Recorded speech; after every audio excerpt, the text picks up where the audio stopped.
Sitten ollaankin kärkikavennuksessa. Eli tein jo 2 puikkoa. Tässä yhdellä on 12 silmukkaa. Teen kavennuksen keskellä ja täällä lopussa.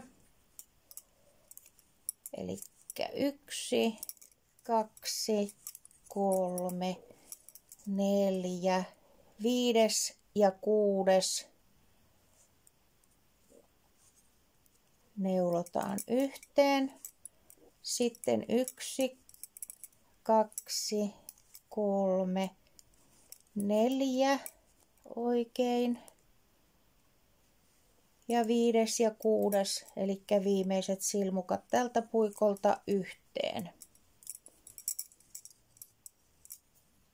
Sitten viimeisen puikon silmukat 1, 2, 3, 4, 5 ja 6 yhteen.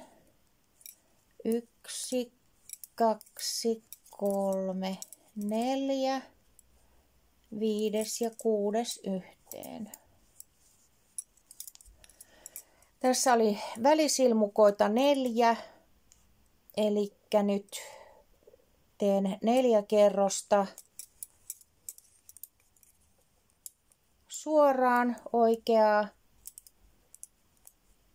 ja sitten taas kavennetaan. Eli silloin tehdään 3 silmukkaa oikein ja 2 yhteen.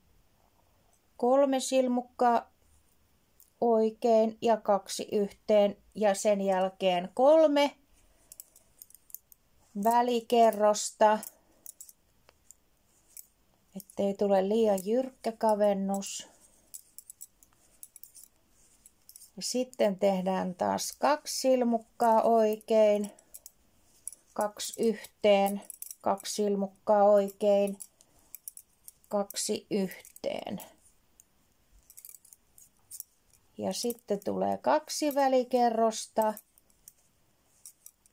ja sitten 1.